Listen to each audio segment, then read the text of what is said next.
Ministry of Healing. In case of sickness, the cause should be ascertained. Well, how do you ascertain the cause?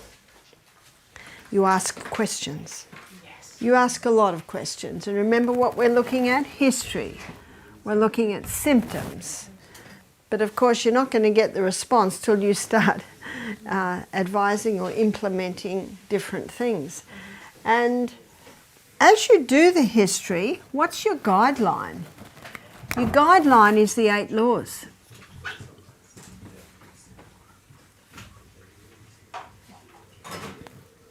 So if someone's dehydrated, we know straight away there's one problem. And if someone's going to bed at midnight every night, there we have another problem. So you see, your laws are your guidelines.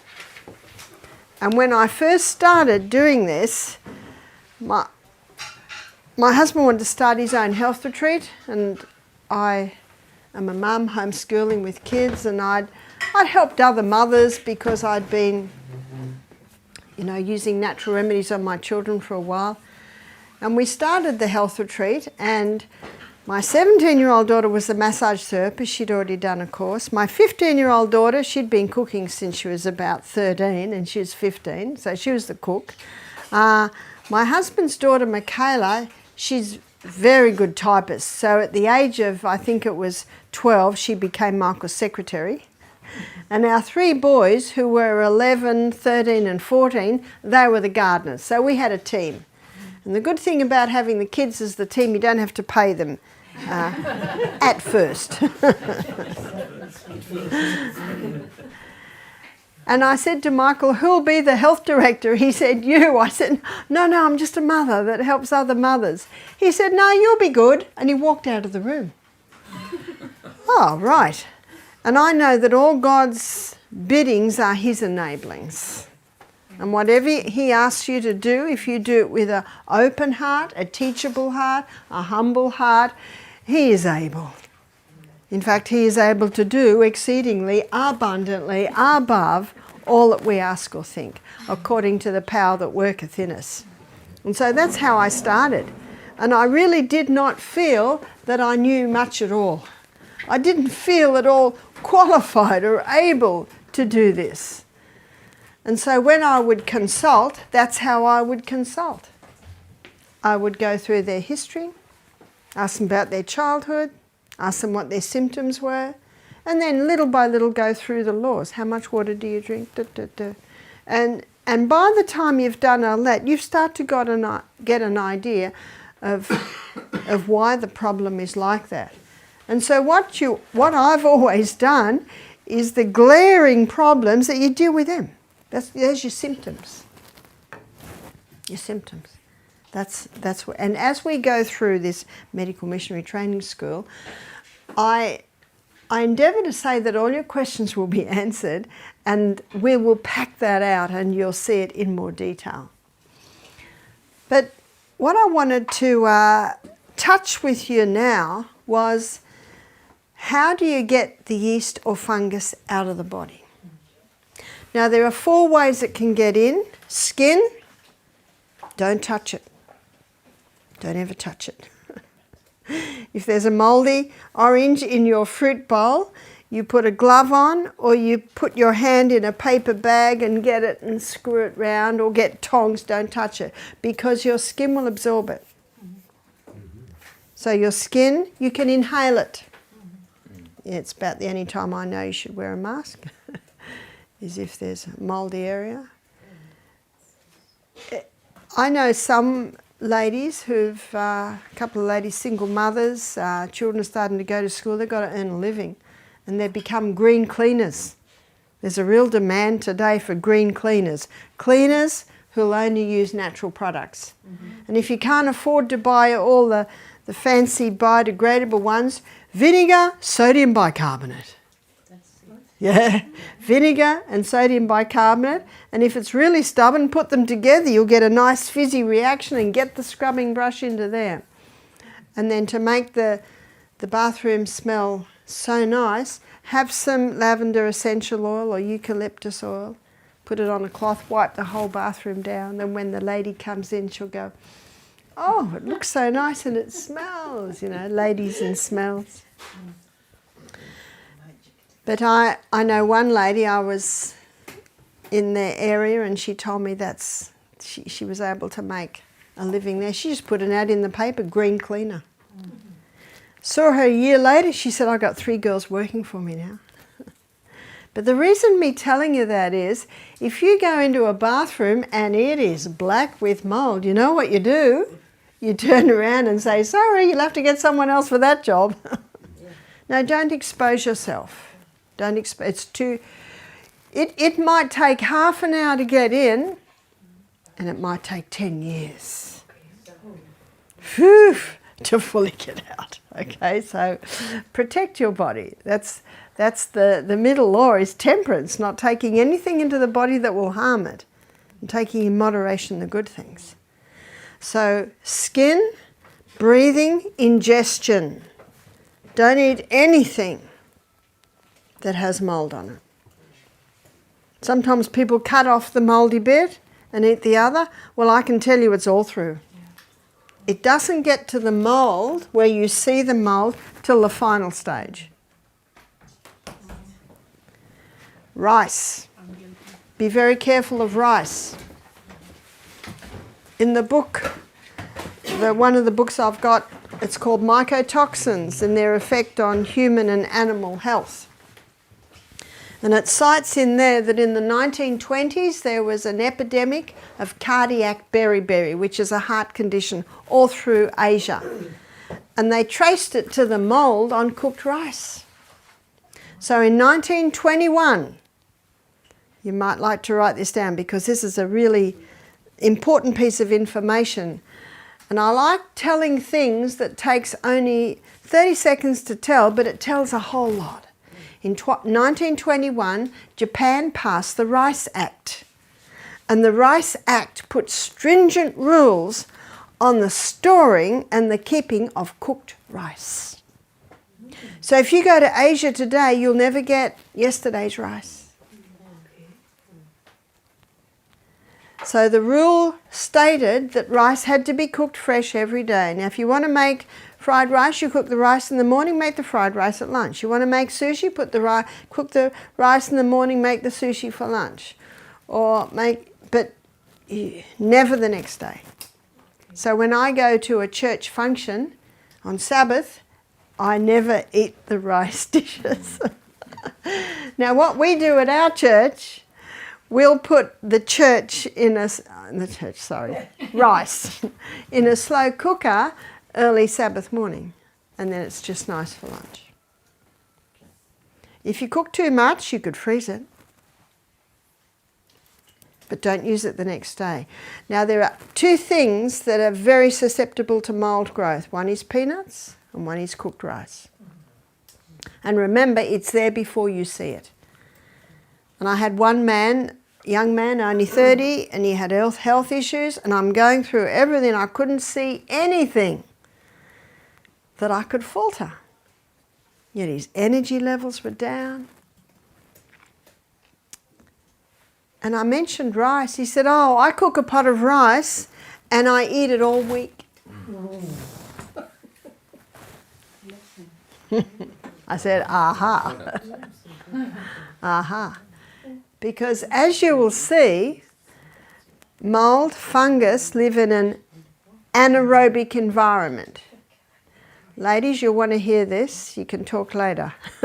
Sorry, I don't want you to miss out one thing. If you want to talk, write down what you want to talk about and you can talk in your break. So, did you hear that?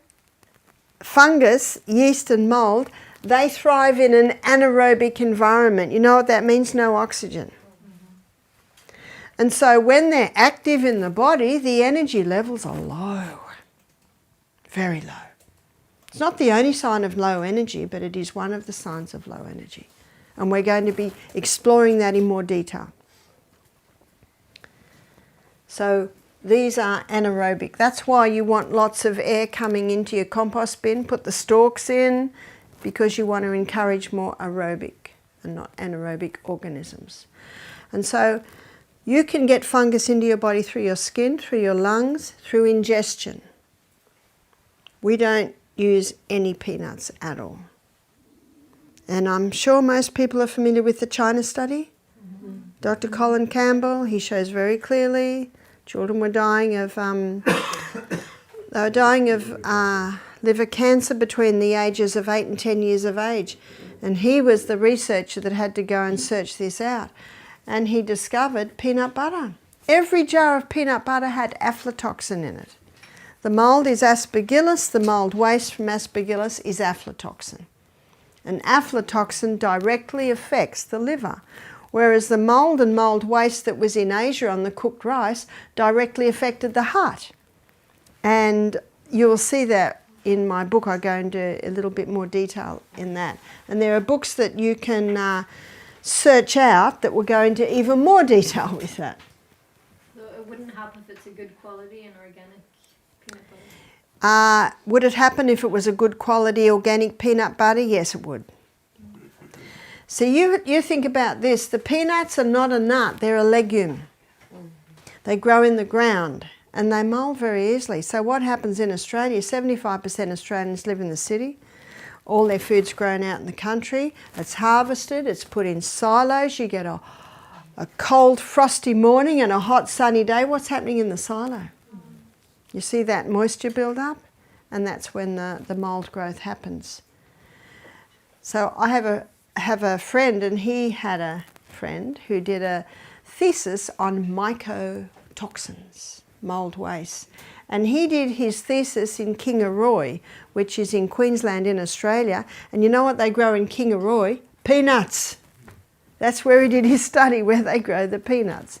If you grow peanuts and harvest them straight away and either slowly roast them or boil them, I would endeavour to say they're free of the aflatoxin. But it's very hard, yeah. What heart conditions can develop from the mold in rice, as you said? Well, they called it cardiac beriberi. Mm-hmm. And basically it was a heart condition where the heart didn't function properly. So arrhythmia, for example? It may be, but there can be a few reasons for heart arrhythmia. We're going to study the heart, and you will see that in one of our lectures. Mm-hmm. Thank you. So 4 ways it can get in is skin, inhalation, ingestion, and sexually transmitted. All sexually transmitted diseases have a myco prefix or a fungal base. AIDS is a fungus. But then the $1 million question really is, how do we get it out? How do we get it out of the body? Number 1, starve. Remember, these are opportunist organisms, and they're just going to live around where they're getting well fed. So how do you starve it? Number 1, you've got to turn the tap off. You've got to make sure there is no mould in your house. So sunshine, what does sun do to mould?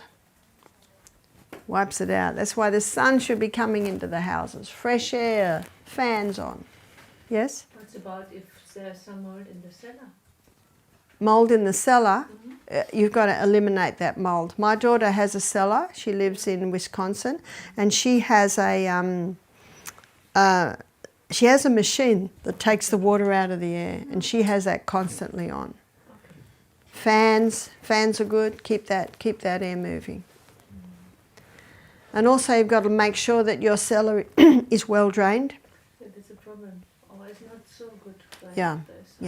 Because that can be the cause of many diseases. I met a lady in the US, she said we had to destroy our house and it came from the cellar. She said every member of the family had illness. And it was different in different people. One son had sinus, another one had asthma. She was getting headaches all the time, and yet they were all expressions of mold going into their body. So they found out that it was the basement, and they had builders come and assess, and they just said, the house has to be destroyed. And that's what the Bible says. If there's mold in the house, it has to be destroyed because it can kill you. You know what's interesting in the Bible? If you look at the Old King James Version, which is the one that I have, it says green and red streaks. And yet in the NIV it's called mildew. So mildew in the house, the Bible says, clean out the mortar, clean the house, re-mortar it, shut the house up for 2 weeks, and then the priest has to come and assess.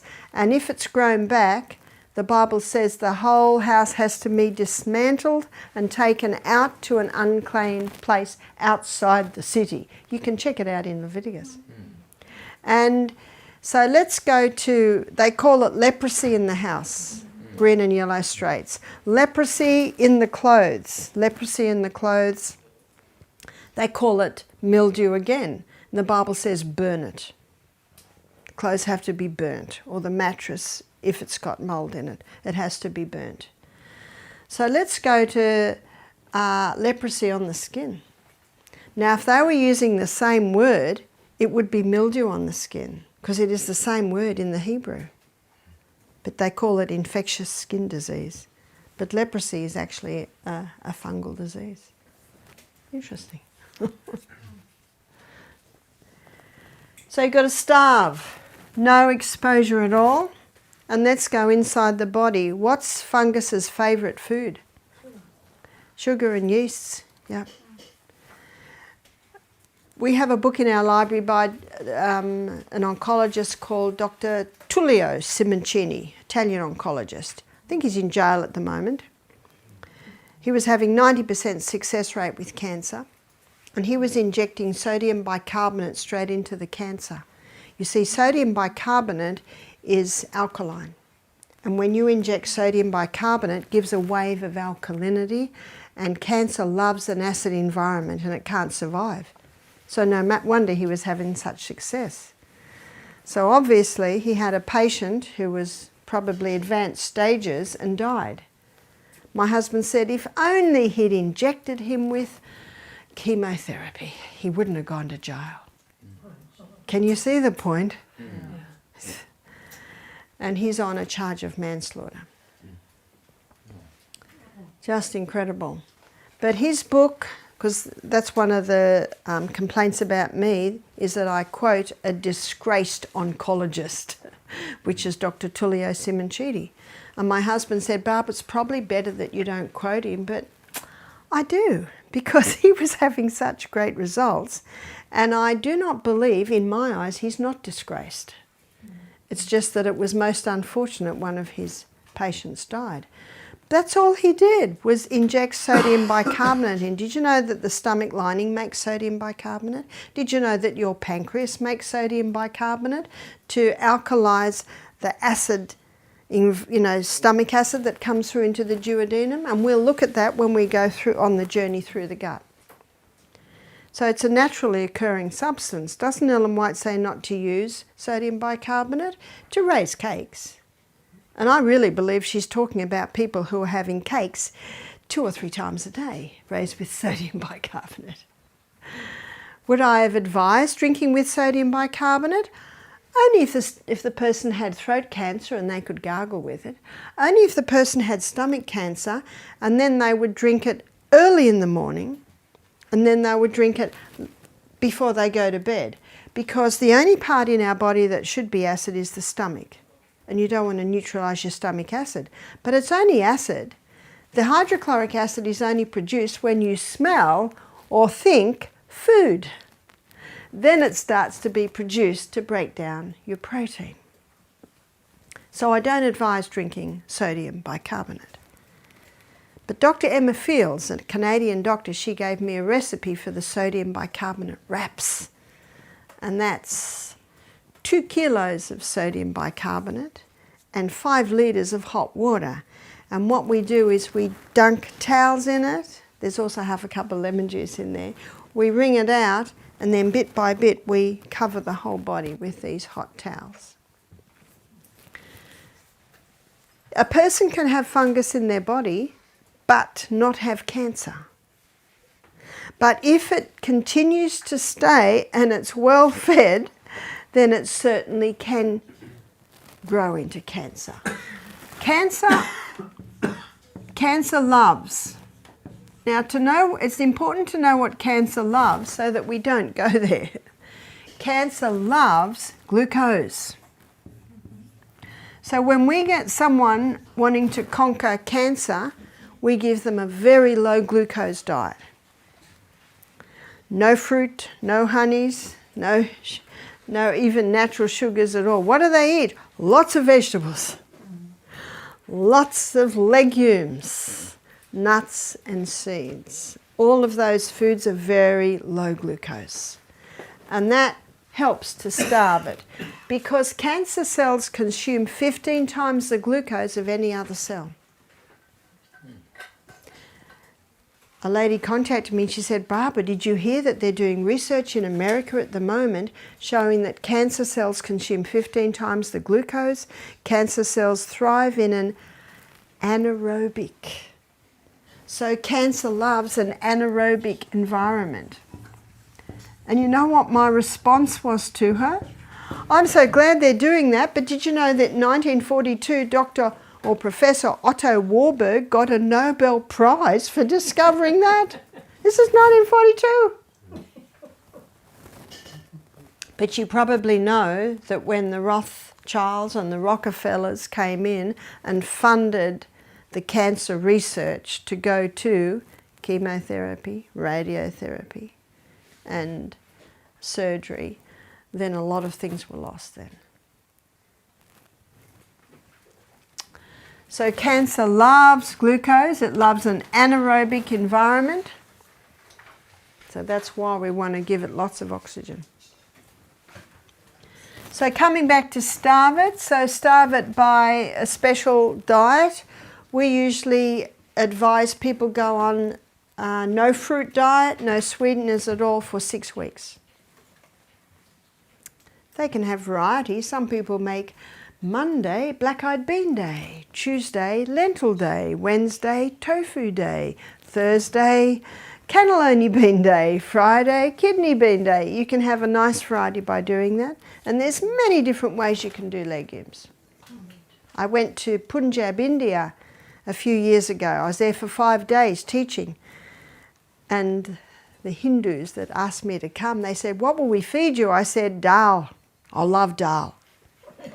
So I had dal at 9 in the morning and I had dal at 3 in the afternoon every day. No two were the same. So I had 10 dal meals. Different legumes, different flavourings, different vegetables. There's so much you can do. And that makes it a bit more exciting for the person that's chosen to give their body the conditions for conquering cancer. Number 2, kill. I do think we've got to get away from the kill mentality, but there are herbs that will kill fungus and won't kill you. Isn't that good news? So we've got garlic. In my book, Self-Heal by Design, I define this. We've got garlic, we've got olive leaf extract. And the other one is grapefruit seed extract. Not grape seed extract, grapefruit seed extract. You've also got a South American herb called pordiaco. Now you don't use all your ammunition at once. What we do is we alternate. Garlic for 2 weeks, olive leaf extract for 2 weeks, grapefruit seed extract for 2 weeks, pordiaco for 2 weeks, and maybe oregano. It's a strong one. It's so strong that you've got to start with about 1 drop 3 times a day, go to 2 drops 3 times a day. Oregano oil. Yeah, essential oil. Whenever you see essential oils, you know they're very, very strong. That's why they're very, very expensive, because you don't need much. Is it too strong for the body to handle, or is it too strong for the taste? Body. Okay, yeah. Alternate.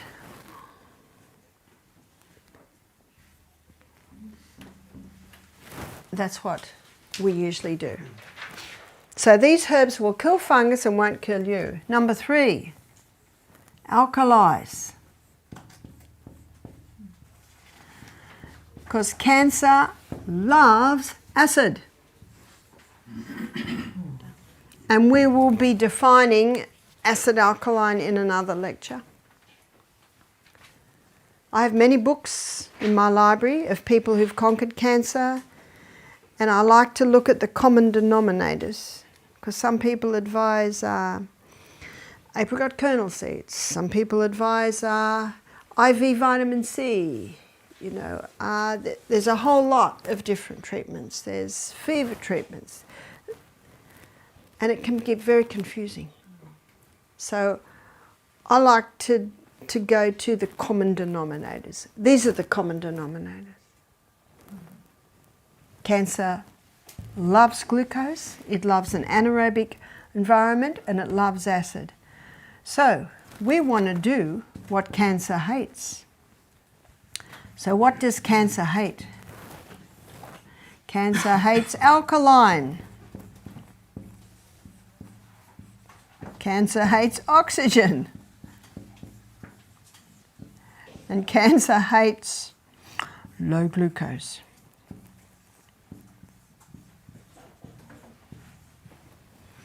The body will heal itself if you give it the right conditions, and we've seen people heal from cancer just with these basic conditions. So how do we alkalize? Green drinks. Now, do you remember I said don't drink sodium bicarbonate? It's not going to alkalize your tissues. It only alkalizes what it touches.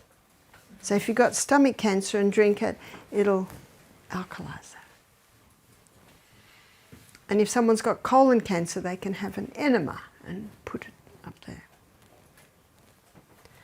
But green drinks, when you drink them, it goes into the tissues, it alkalizes, because as you'll see in another lecture I'll show you in detail, green drinks are very high in the alkaline minerals.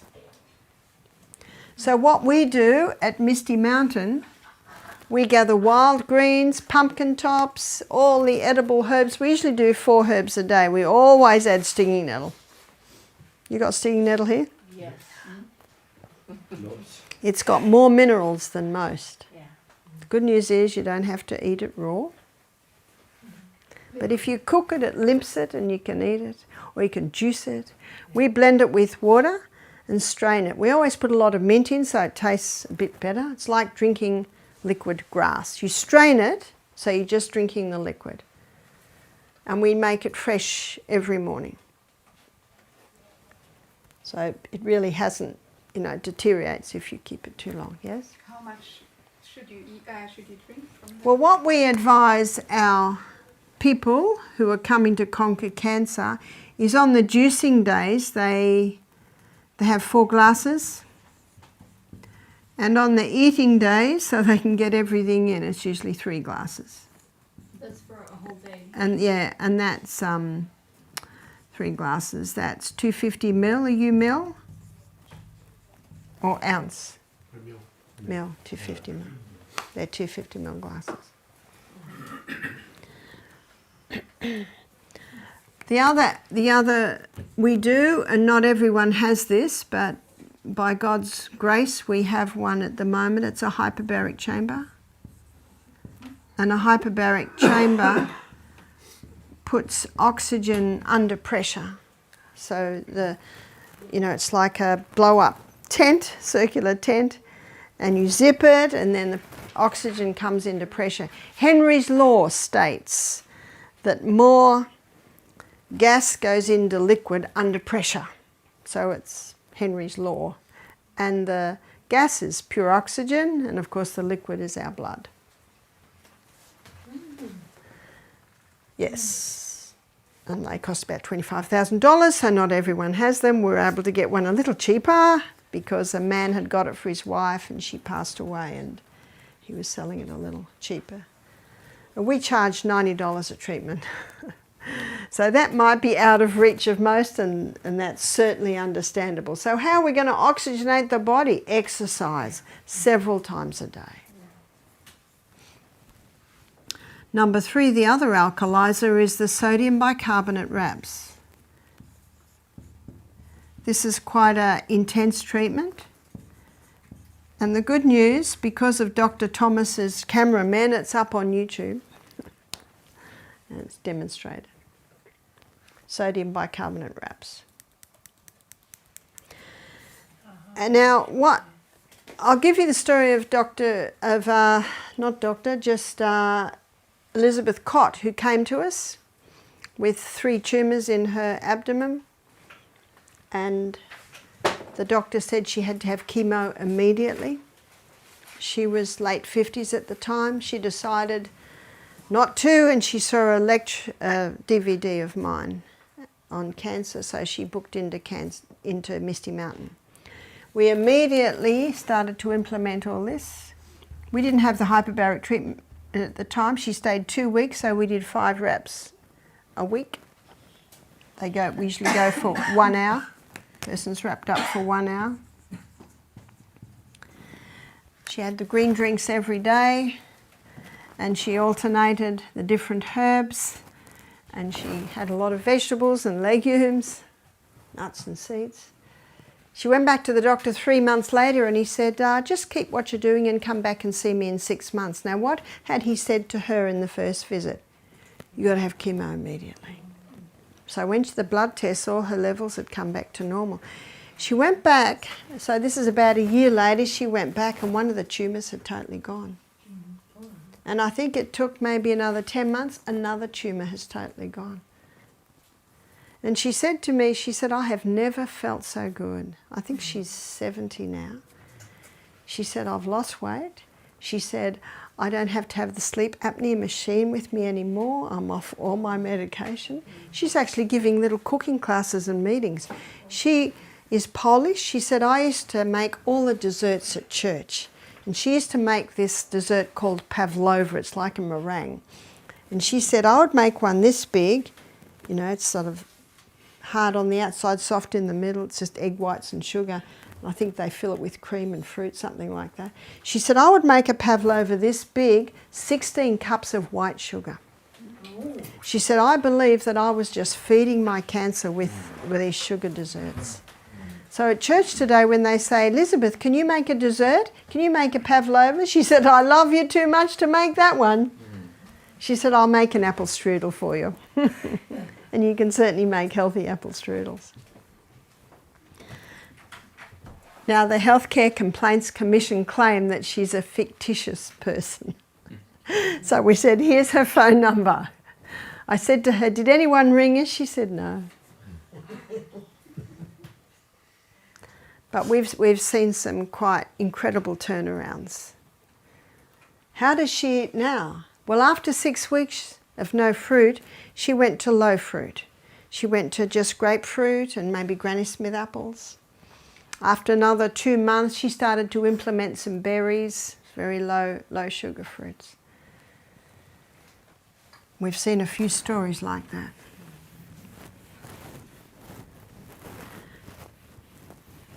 So when I was at the retreat in England, they said, you know, it's against the law to treat cancer. Well, we never treat cancer. Can you see that? You never treat it. All you do is teach. You're just saying the body's amazing. If you give it these conditions, it responds. That's all you're saying. So you can never be taken down. The only reason I was really banned is because of my husband's political party. We realise that now. They had an agenda. Even though they found nothing wrong, they'd obviously got orders to take me down. So that's what happened. But I think you'll be safe because your husband's not Michael O'Neill.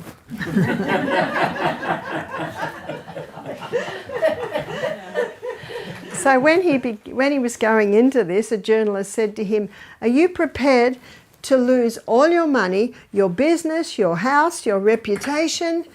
And Michael said, I'm not 30. I'm in my 60s. Yep. But he wasn't prepared that they'd take me down. And what God is looking for is men and women who will stand. Yeah. Yes. Yeah. So one of the most powerful ways to stimulate a healing response in the body is to stop eating. So at our retreat, we always do 2 days on juices. We found it's much better for rapport with the guests, for everything, if when they come, you have a nice meal. So when they come in Sunday, there's a very nice meal. And we'll be defining food a little bit more as we go through this. So there's a very nice meal served for them.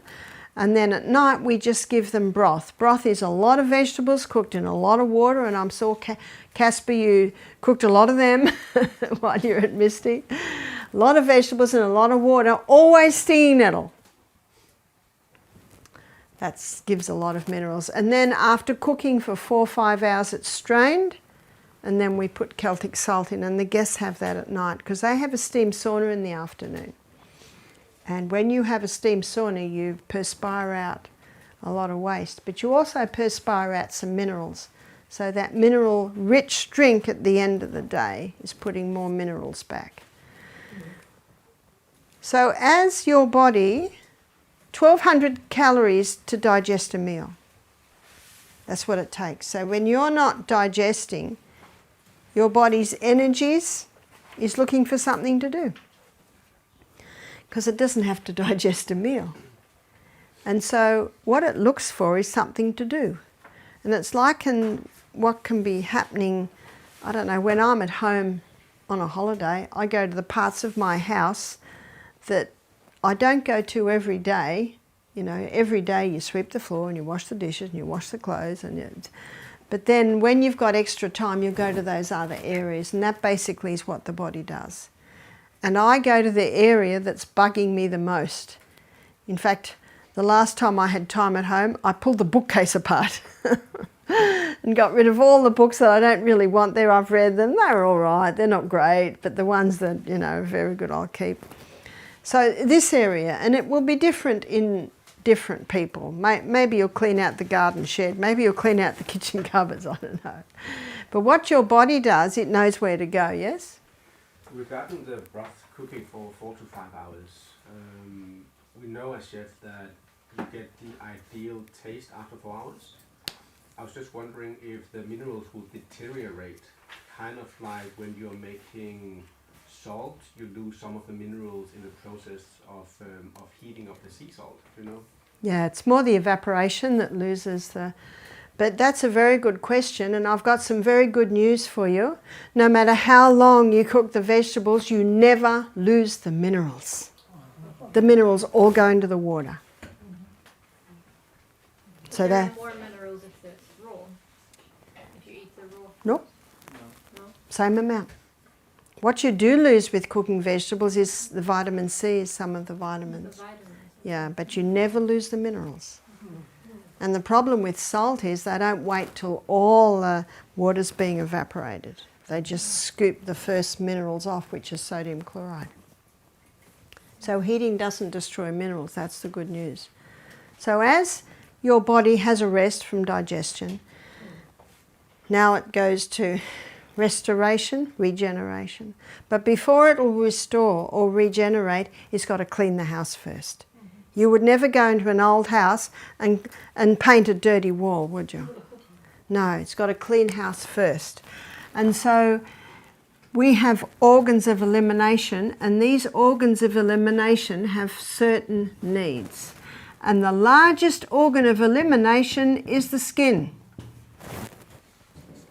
And Dr. Kellogg called the skin's pores millions of little sewers. Sewers, throwing off waste. The skin does 3 things. It'll absorb, that's why you have to be careful what you touch. It breathes. That's why never totally cover your skin, it breathes. That's why be very careful to put natural fibre next to your skin, because it's breathing. And it also throws off waste. What an incredible piece of creation is the skin. And the skin has certain needs. It needs to breathe.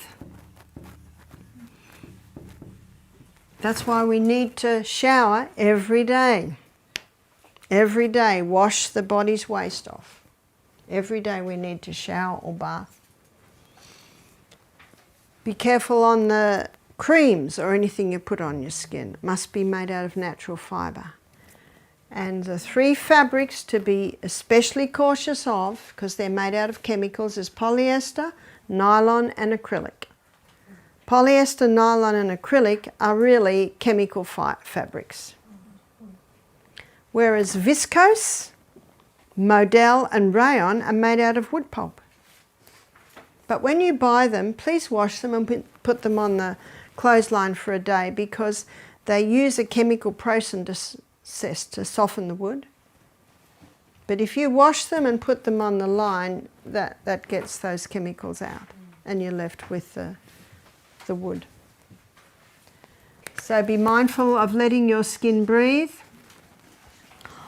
Your skin also needs exercise, because when you exercise, you increase the circulation of the blood to the skin, and when you increase the circulation of the blood to the skin, you increase the skin's ability to throw off waste.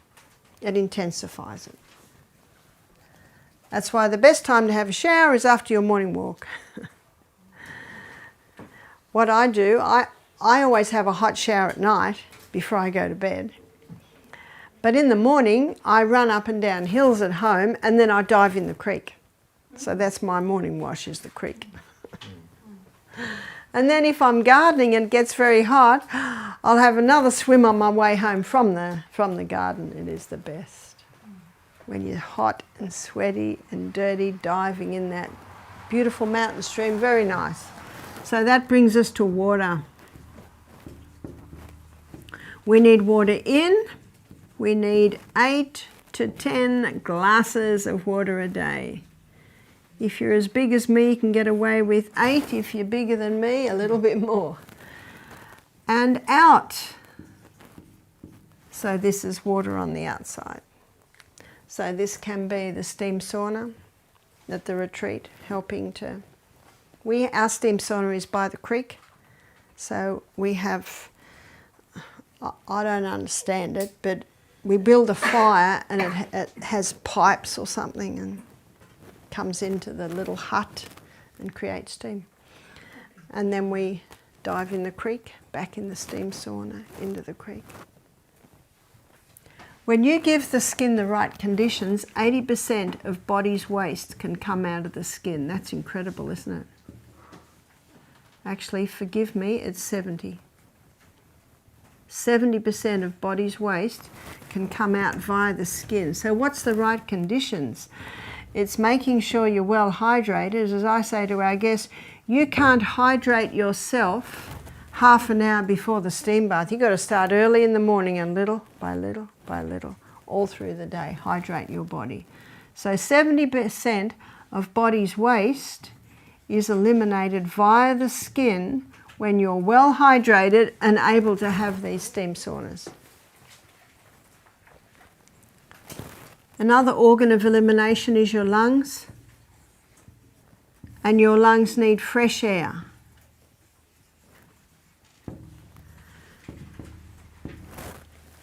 Obviously, out here, there's lots of fresh air because those trees are giving off oxygen. So you've got to be careful in your house. Investigate your pillows, your mattresses. You see, when you buy a pillow today, it's got a date on it. Because when people perspire at night, it'll often go into the pillow, and that can be a breeding ground for mold. So try and put your pillows in the sun every wash day. And we should be washing our sheets weekly. Every week we should wash our sheets. And the sheets should be natural fibre. I bought some sheets recently. They're very nice. They're 50% linen and 50% modal. Oh, they're very nice sheets.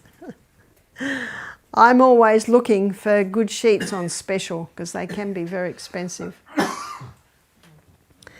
So cotton sheets, of course, are great. So make sure natural fibre in your bedding. So try and have wool blankets, feather blankets. We have also wool quilts on our guest beds. So be careful of that, because all this can affect your breathing fresh air in at the night. And if there's carpet in the bedroom, that should be ideally vacuumed a couple of times a week. Not many people pull their bed out and vacuum a couple of times a week. Now, if you had a bed that had wooden floor, you look after 4 days, there's dust building up under the bed on the wooden floor. Well, that dust is building up in the carpet. You just can't see it because it's in the carpet. So all of these things are affecting your fresh air. Lungs also need you to exercise. Now, this piece of information I'm about to give you I got from an anatomy and physiology book, and I think it's a very important one to give your guests. Right at the moment we're breathing in 500 mil and we're breathing out 500 mil. But when you exercise, when you get to breathing very deeply, because you've just got to the top of a hill, or even halfway up a big hill, you're breathing in 3,600 mil of air and you're breathing out 3,600 mil of waste. What a difference. So usually it's 500 mil in, right now to be 500 mil in, 500 mil out. But when you exercise extremely, you're breathing in 3,600 mil. And you're breathing out 3,600 mil of waste. I just read it in the anatomy and physiology book. See how you're using science? And science will back your cause. So exercise is vital for lung health. Lungs also need water, because there is a minuscule droplet of water in every alveoli. And we have 3 million alveoli. 300 million alveoli in our lungs. That's incredible, isn't it? Yeah? What types of filth is getting out of the lungs? Carbon dioxide mostly. Yeah. Carbon dioxide is the gaseous waste from when we're in the cell. And I'm going to start going into the cell in more detail tomorrow. So in the cell, you will see that glucose and oxygen combust together, giving off carbon dioxide waste. So it's mostly carbon dioxide that's coming out.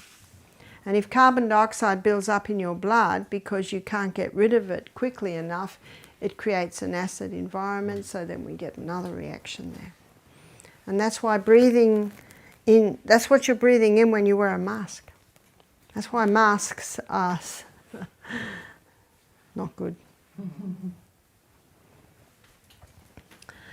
So here's your alveoli. They're like this, and there's a little droplet of water in every alveoli. And because of the surface tension of water, you know what I mean by the surface tension of water? Have you ever looked on a little lake and seen little creatures walking on the water? Yeah. It's because of the surface tension of water they can do that. And how we wash our hair is we put some shampoo that breaks the surface tension of the water and allows us to wash our hair. Because of the surface tension of water, when you breathe out, that alveoli collapses, so all your carbon dioxide can go out, and when you breathe in, you get a better quota of oxygen. If you're dehydrated and those little droplets of water are barely there, your little alveoli don't totally collapse and you can't get your full quota of oxygen. So very simply, the more water, the more oxygen you can get in. Kidneys. Your kidneys filter the blood, and they're also an organ of elimination, and your kidneys need adequate water, because it's much more difficult for your kidneys to filter thicker blood.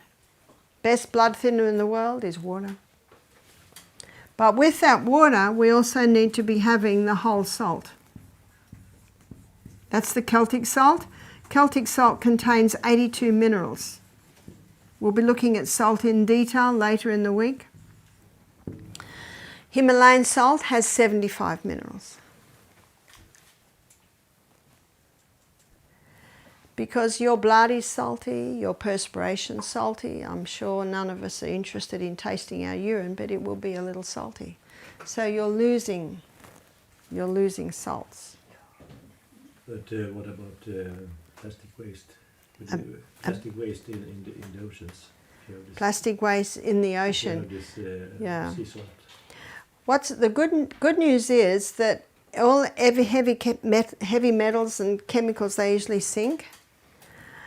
So it's more the seaweeds and the plants. That's why the worst food to eat is your oysters, your crabs, your lobsters, prawns. So there, and that. Now, of course, I don't eat that, but the people you will be dealing with in your health retreats may. Yeah. So it's important to have that knowledge. And the sea's constantly pounding, which is purifying the water. But there is a lot of waste dumped in the oceans today, that is true. I don't understand why Himalayan salt has 75 because it must have come from the sea before. Yeah. Well, some is lost in the process, and some is even lost in the being in the mountains. So different things like that. Yes. One more question about the salt. Do you use Celtic salt for every meal, or do you use it just particularly one time a day? I take a little crystal before every glass of water, and I also put it very liberally on my potatoes, my salad, on everything I eat. And because it's a balanced salt, it works with the body.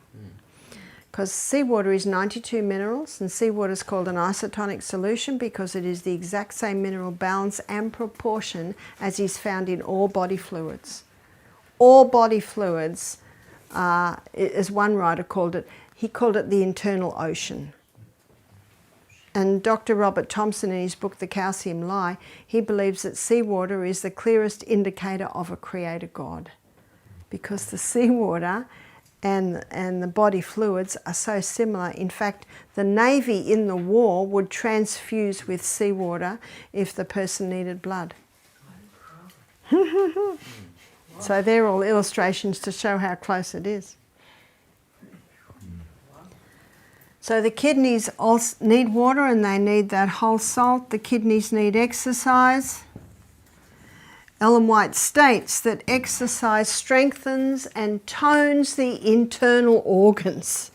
So we don't think of that much, but while you're exercising, every step you take, the kidneys are moving.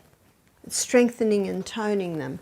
Exercise also increases the circulation of the blood to the kidneys, and the kidneys are filtering the blood. And that also explains why the kidneys must be warm.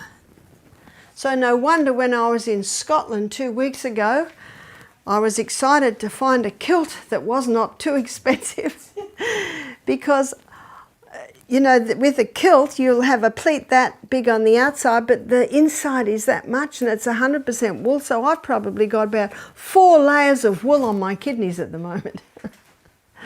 The kidneys must be kept warm, because if they get cold, then you're not going to get the blood going into that area, and remember, then the kidneys aren't able to filter the blood as they should. Your kidneys also need not only warmth. Oh, we've got the water up there. It looked too little for me, but I use that one's water. Only microscopic waste can come out of these three. The largest piece of weight comes out of your colon, and the colon has a mind of its own. If you've got diarrhea and you tell it to stop, it won't, will it? And if you've got constipation and you tell it to go, it won't, will it? I'm reading a book at the moment, it's called The Second Brain, which is the colon. The colon must not be irritated, that will hurt it. It needs stimulation. So what stimulates the colon? What stimulates the colon is fibre. Fibre does 2 things. Fibre stimulates peristalsis, which is the constant movement through the colon. But the fibre also sweeps the colon. We're going to be looking at that in more detail when we go on our journey. We're going to go on a journey starting at the mouth through the whole of the gastrointestinal tract. Proverbs 14 verse 6, that's Proverbs 14 verse 6 says, "A scorner seeketh wisdom and finds it not, but knowledge is easy to him that understands." And that's why I believe as medical missionaries we need to show the people how the different organs work, because when you know how they work, you automatically have the knowledge on how to treat them. So if you look at the structure of the colon, I'm going to be drawing a big gastrointestinal tract for you when we do the gut. It has all these grooves in it, and they need to be swept, and fibre sweeps it. So the fibre in food is not digestible. It's a leftover from digestion, and it has a purpose. And the highest fibre food really is your vegetables. Your vegetables. Fruit, of course, has fibre too. But remember this, and I think you'll want to write this down. Vegetables are high in fibre, high in minerals, low in sugars. Fruit, high in fibre, high in sugar, low in minerals. Can you see the difference? And that's why when someone has a yeast problem, when someone has a cancer, we go a little bit away from the fruits and go more to vegetables. So that you've always can answer why. Why are these things so, yeah? Ellen White talks about having a fruit cleanse. Yes, But yeah. as far as I remember, it's in connection with over brain work. Too much brain work. Yeah, over brain work, a fruit cleanse would be good, but if that person's got a yeast problem, it's not good. They can go to the savoury fruits. You know what the savoury fruits are? Tomato, cucumber, avocado, aubergine or eggplant, zucchini, pumpkin. So they have high fibre, and they're classified as fruit because the classification of a fruit is it has its seed in it, but they're what we call savoury fruits. The reason why fruit and vegetables don't mix well is because the vegetables are low sugar and the fruit are high sugar. So you get a bit of a war going on there. But those savoury fruits, the good news is they can go with vegetables and they can go with fruit. And the only reason they can go with vegetables is because they're so low in sugars. Traditionally, it has been acknowledged that the fruit are the cleansers and the vegetables are the healers. But we have got so many health conditions today that require less sweet. The diabetic does well with less sweet. The person who's overweight does best with less sweet. The cancer patient does better with less sweet. The person with the yeast problems does better with less sweet. Can you see that? And what about the vitamins? Do we not need the vitamins? Oh, we do need vitamins, and they are in abundance in the vegetables. We're going to have a question session in a minute. So the colon needs fibre to be swept and to stimulate peristalsis. The colon also needs water. One of the main functions of the colon is to take water out so stools are formed. Because when the contents of the gut goes into the large intestine, it's liquid. It's like what we call diarrhea. But as it goes through the ascending colon, transverse colon, descending colon, water's taken out so stools are formed. So if a person's dehydrated, more water can be taken out than should be taken out. Then you're left with rabbit pellets and cement. Is that right? And when we go on our journey through the gut, we'll explore constipation and we'll explore irritable bowel Crohn's disease in more detail. What the colon also needs to be an effective organ of elimination, it needs exercise. Exercise moves the colon. Exercise gently massages the colon. And exercise increases the blood supply to the colon. So exercise is vital. Colorectal cancer is about number 2 killer in America today. This is in a nation who don't hardly eat any fibre, who drink sodas and teas and coffees instead of water, who rarely exercise. So no wonder. And something else that stimulates the colon is laughter. Proverbs 17:22 states that a merry heart doeth good like a medicine, but a broken spirit dries up the bones. I'd like to say a broken spirit can dry up the colon. You know, children laugh 125 times a day, so should we. Teach yourself to laugh more. My little grandson was going to bed one night. He was 3, his name's Sonny. And he called Mum back. And she said, "What is it?" He said, "I've just found a new laugh." She said, "What is it?" And he went, that was his new laugh. So he's still making people laugh. But the colon also needs the proper position. And the proper position is squatting. And I'm going to explain and draw this in detail when we go through our gut. But when I went to Singapore, when I went to Africa, when I went to India, when I went to Malaysia, you'll find there the European toilets, which you sit on, and then there's the local toilets, which is a hole in the ground. And it's all tiled and flush, but it's squatting. And the science today shows, where's our BHSC method? History shows us this.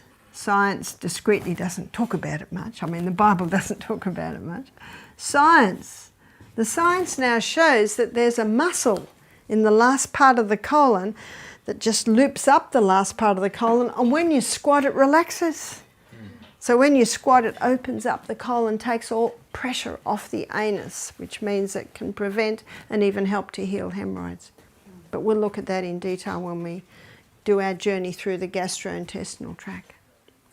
There's one more tiny little organ of elimination, and that's the tongue.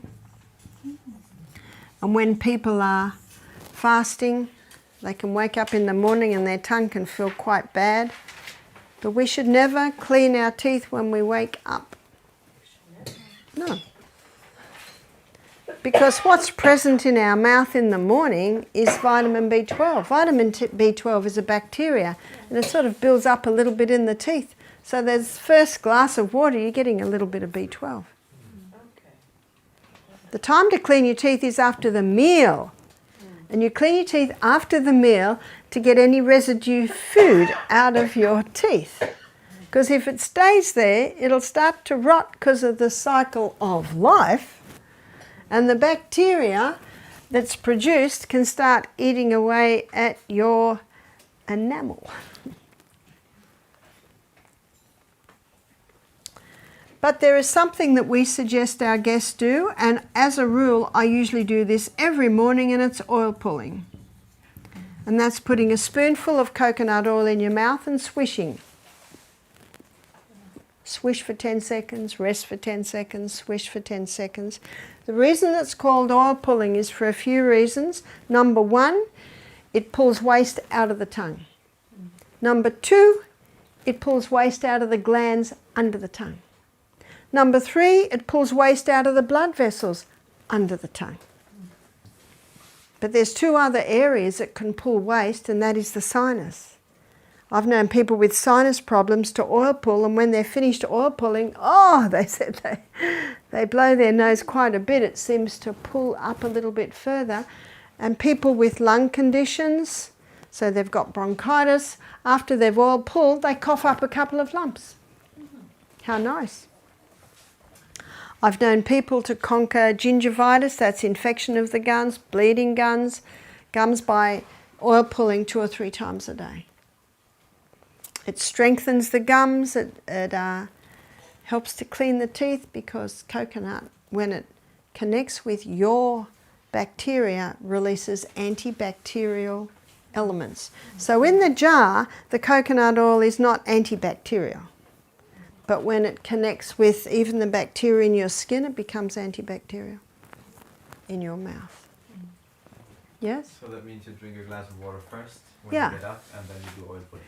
Yeah, I usually do a few glasses of water, a little bit of salt, glass of water, then I usually do about 3 glasses of water, then I do my exercise, and when I come back I have another water, and then I oil pull while I prepare my breakfast. And that's the way to do it, is make an appointment with yourself as to where you're going to do it. It's like exercise. If you don't make an appointment, you'll never do it. You can do it later, you can do it later, you'll never do it. But if the tongue is eliminating waste, drinking water first is not washing down the waste inside. It doesn't matter if you do, because our gastrointestinal tract is a hollow tube. So if you wash it down there, it's just going to come out the other end. But you do not swallow the oil. No, no. Because oil in the stomach can start digestion, plus there's a fair bit of waste in that. And what you do, not down the plug hole, because you'll block up your plumbing, go and release it out on the grass. And the microorganisms that live in the soil will happily deal with it. And then you rinse your mouth a couple of times and let it out. How would it affect the lungs, though, if you have it in your mouth? You mentioned That's very interesting. Yeah.